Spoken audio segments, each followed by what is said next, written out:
It was an exciting year for all of us at Faulkner Subaru, and we're even more excited for 2015. Faulkner Subaru is committed to your complete satisfaction in 2015, before, during, and after the sale. Faulkner Subaru, located on Paxton Street in Harrisburg, or online at faulknersubaru.com. Faulkner, satisfying customers for over 80 years. To be sure. When was the last time you had a delicious hoagie made with meats, lettuce, tomato, and onion sliced fresh right in front of you and made on mouth-watering rolls delivered fresh daily? You couldn't have unless it was a Hoagie's hoagie. Some places talk fresh. We slice it and then top it with our own blend of oils and seasoning, a favorite for nearly 2 years. Stop into Hoagie's to truly enjoy the freshest hoagie around. And hurry, because we sell out daily. Order at Hoagies.com or have one in person on Walton Avenue in Hummelstown. The favorite hoagie of the Hershey Bears, Hoagie's. The chocolate and white play here on the Bears Radio Network. Turned it up. Listening to Troy Mann in the post game here now.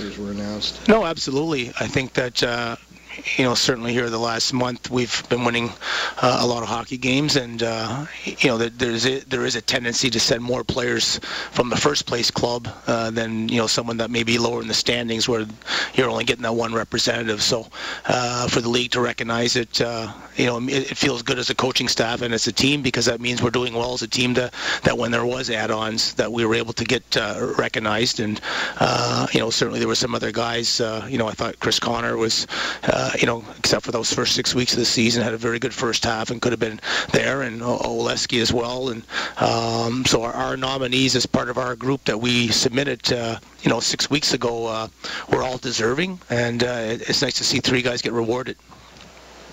Troy, in the game tonight, it looked like the first half of the game, first period, first half of the second, Menino played well. The Senators got into the shooting lanes really well, kind of frustrating your offense. Did you make an adjustment? Well, I just thought that we just need to keep playing, the right way in terms of in their zone. I thought we were creating a lot of opportunities, and they're a team that just likes to go off the rush and almost play in a track meet type of style of hockey, and they're high flipping and trying to create foot races in the neutral zone. And I just thought from watching them play that they're very vulnerable in D-zone coverage, and that if we could sustain some pressure with their fresher legs, that we would get the better looks over the course of 60 minutes. And I thought that really happened.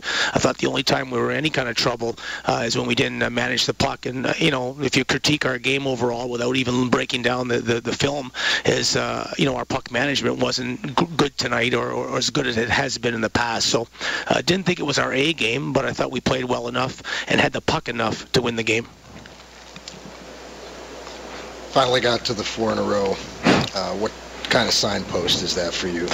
Well, I think it's a good one. We talked about it before the game. We've been there on 3 different occasions, and not that we've played poorly in that 4th opportunity, but we haven't been, quite there and to push it past that threshold. And it's important for us to feel good about our game and feel good where we are as a team, but recognize that there's a long way to go in the season, and you've got to take opportunities to get points whenever you can, because the conference in general is still extremely tight. And I thought, based on our schedule, that this week was another week where we set the goals at 4 points. We thought that as a coaching staff, ending less than 4 points this week would have been a disappointing week. And especially when you're only playing 2 games and spread out like that, where you shouldn't, fatigue should not be a factor. So overall, to come out 4 points this week and having a 4-game winning streak going into the official second half there Friday, I think it feels good as a team.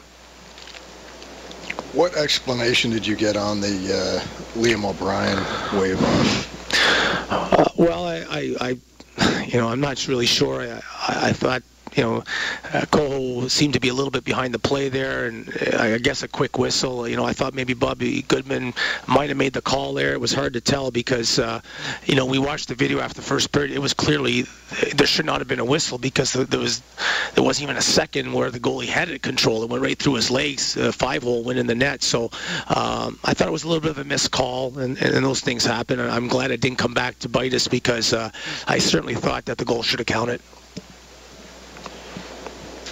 What is the X factor that Jim O'Brien has brought to this mix? It seems like the offensive uptick is kind of corresponding with his arrival.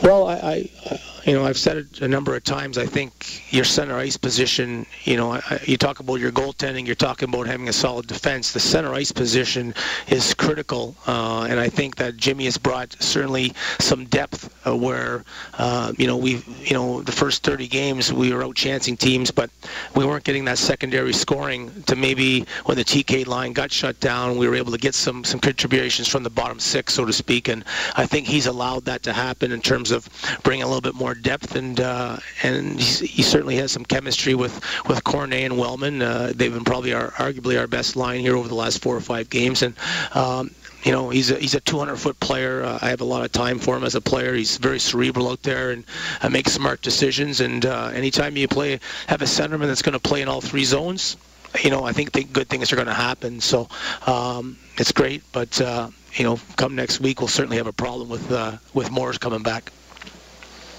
What's Mitchie's update? Mitchie's day-to-day, he's got to go through some testing here to get back on the ice, and now with the 4-day break, I'm sure that's going to happen. I don't know his availability for next week because he still has to get through a contact practice and visit the doctors, so he may be questionable for all of next weekend, but we'll just have to see once we get back from the All-Star break. When are you guys back at practice here? We're going to practice Thursday morning, and then we'll get back at it Friday in Lehigh, and hopefully get off to a good start here, getting into February there on next weekend. Okay, thanks.